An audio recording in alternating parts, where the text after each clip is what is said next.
Hi, welcome to today's lesson. If you have any more difficult English idioms or expressions, vocabulary words that you're not quite sure about what they mean or when it would be appropriate to use them, just let me know in the comments section right here, right below this video, and I will try to address some of them in my next video. And if you find my lessons useful, please subscribe, give my video a like. It makes me feel good and it helps out my channel and helps me do what I'm doing.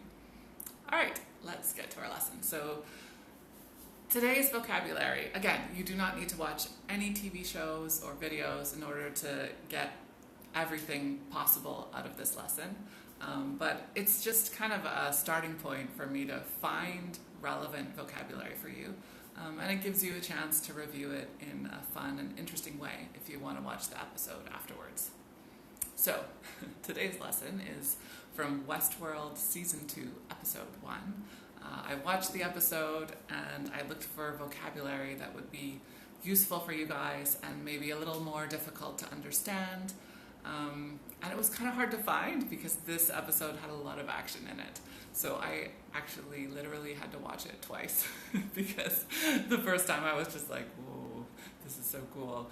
And then I was like, shit, I only got one vocabulary word. So I watched it again and I realized that actually there is enough vocab to make it worth it. And the first expression comes at 10 minutes into the episode, and that is out of sorts. So if you're feeling out of sorts, I feel out of sorts, I've been feeling out of sorts lately, it just means that you don't feel as good as you usually do, in a very general sense. So it could be that you're sick or that you've been sick lately. Maybe you've been getting headaches and it's making you feel out of sorts.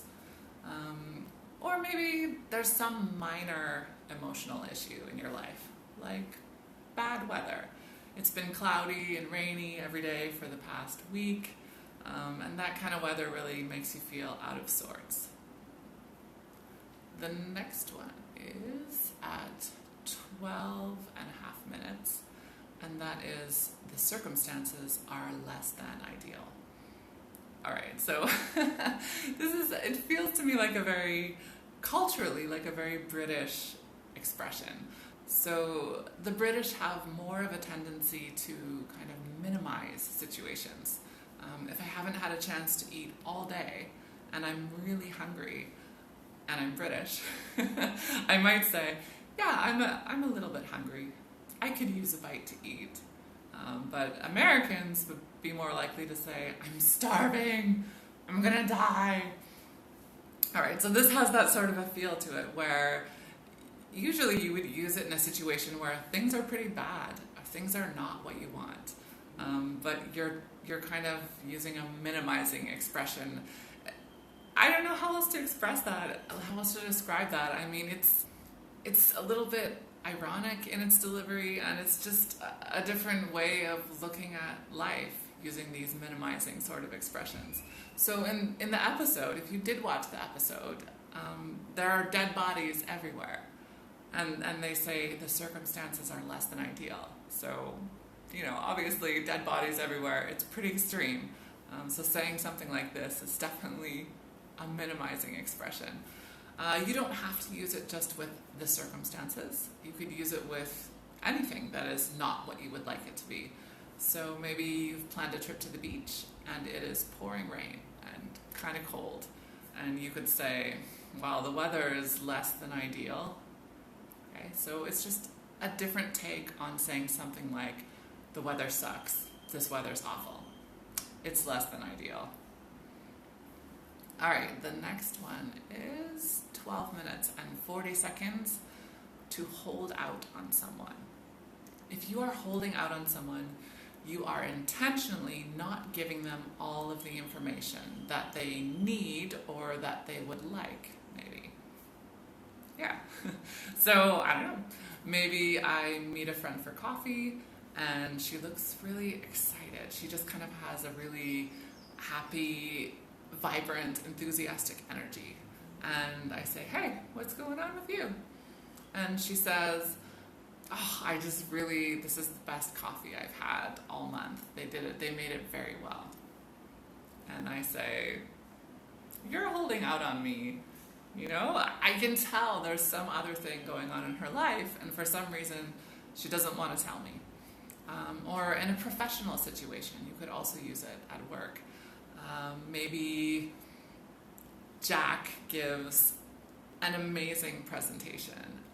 He's got some crazy graphics going on, and he delivers his speech very professionally. He's very eloquent. He's got some outstanding expressions and observations. And afterwards, you say, man, you've been holding out on us.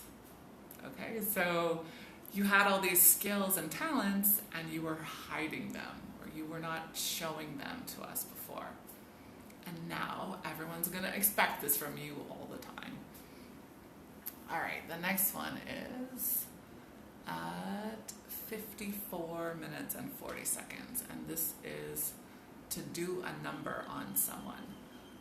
We pretty much, I think we exclusively use this in the past tense, and I think that it's because it's when you see that somebody has been hurt or injured, either physically or emotionally, and you're just telling them that you can see that.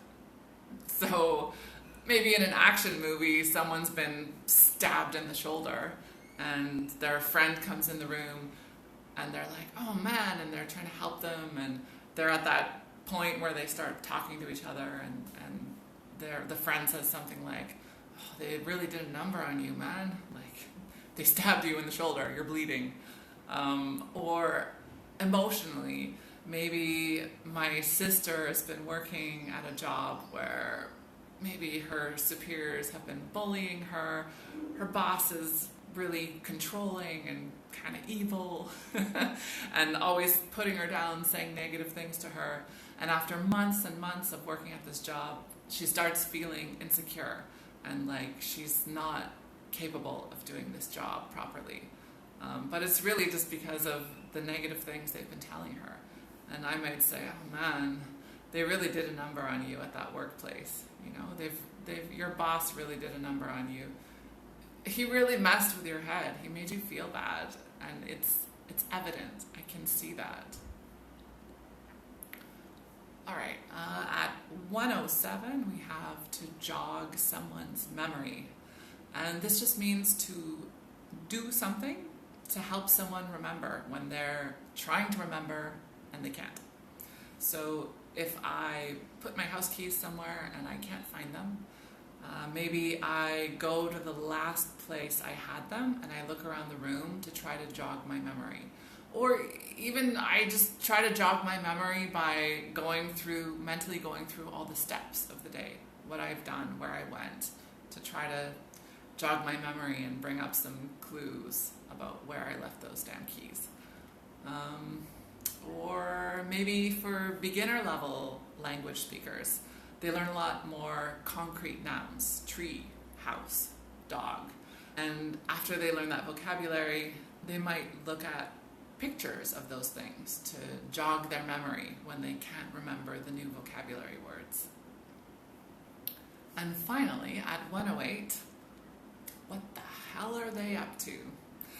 All right, so I brought up this expression. I'm sure that you know it, you've heard it, but I just thought it was interesting that this phrasal verb, to be up to something, we can use it in very neutral situations, like, hey Kate, what are you up to tonight? It just means, what are you doing tonight? And I don't have any sort of opinions about that you'll be doing good things or bad things or something or nothing. It's really just the same as asking, what are you doing tonight? On the other hand, through observation of context, we could see that it could be used in sort of a suspicious way. Okay, so if I think that you are hiding something from me and you're planning something maybe mischievous or maybe kind of evil, really bad. So maybe I just forgot all people's names. Ziad, so Ziad at work, maybe he is not a nice guy, and he never says nice things. But yesterday, he was flattering me and saying all kinds of nice things. And I immediately thought, what is this guy up to? He's trying to manipulate me. He wants something. Yeah, so I'm sure he's up to something. So yeah, two very different ways of using the same common phrasal verb. All right, that's it for today. Once again, let me know in the comments below if there are other expressions and idioms, phrasal verbs that obviously look them up in the dictionary first. And if that's really just not enough, because often it's not enough, let me know if you're not sure exactly what it means or when to use it. And yeah, I will see you next week. Bye.